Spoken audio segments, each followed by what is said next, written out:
joined now by Craig Gilbert, our Washington bureau chief, to talk about one of the big questions in Washington, which is who's the next House Speaker. And Craig, you have a story online today about Paul Ryan looking at his conservative record. We always thought he was a pretty conservative guy.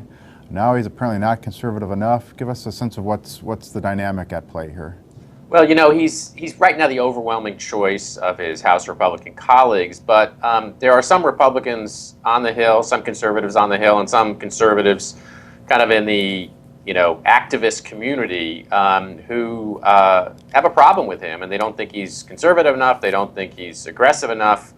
It's kind of a minority viewpoint, but it's still pretty striking to have anybody within the conservative movement or the Republican Party questioning Ryan's conservative credentials to that degree when you consider how conservative he's been.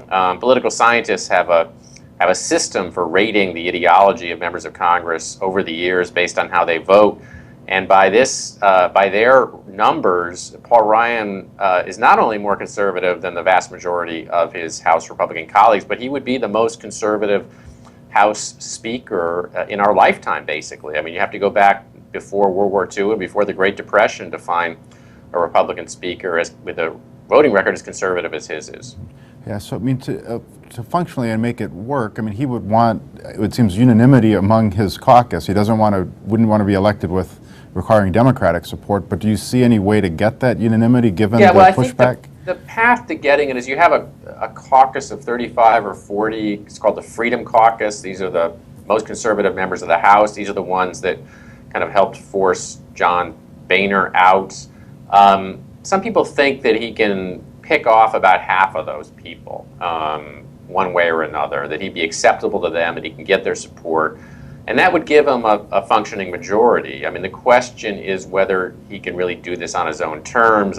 He doesn't really want to do it if he has to make concessions to this group. I mean, they want to kind of whittle down the role of the speaker a little bit. They want more power to do things bottom up rather than top down. There may be a few things they like and want that other Republicans could agree to, but Paul Ryan really does want to do this on his own terms, and he does have some leverage in the sense that, you know, he's not a candidate. He said a million times he doesn't want to do the job, so he's just in effect being drafted to do the job, so he's trying to do it under the best possible circumstances if he says yes. Yeah, so what are some of the issues where the people who think he's not conservative enough, where they differ with him on? What votes are troubling to them? Yeah, there aren't a lot of them. I mean, you know, it's really about sort of tone and tactics. I mean, there are some Republicans who just want the party to be as confrontational as possible in pushing legislation that they know can't pass or won't survive a veto, even if it means,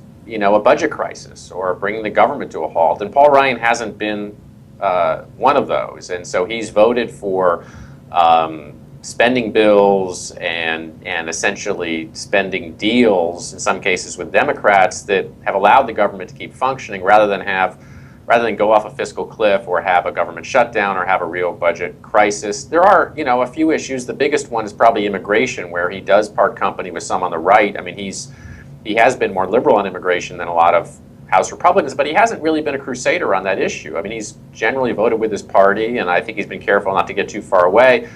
You know, a few other scattered issues, but on the vast majority of things, you know, he is a very reliable conservative vote, and the data tells us that he's a more conservative vote than most of his colleagues.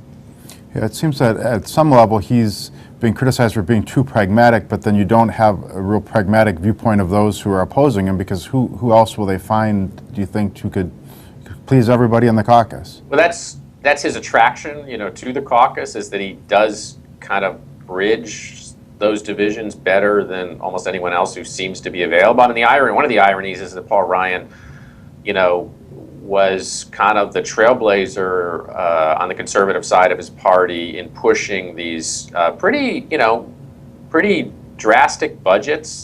His roadmap, which was hugely controversial. I mean, so controversial that some Republicans thought it was just too risky for the party, and he pushed his caucus to get behind it. So it's kind of odd to see that guy being attacked for not being conservative enough by some people. But he's also, you know, he's a committee chairman. He chaired the Budget Committee. He's now chairing the Ways and Means Committee. So he is not technically a member of leadership, but he's one of the leaders of the House. And he is trying to be part of a functional House. All right, we'll leave it there. You can find Craig's story online today at jsonline.com. Thanks, Craig. You're welcome.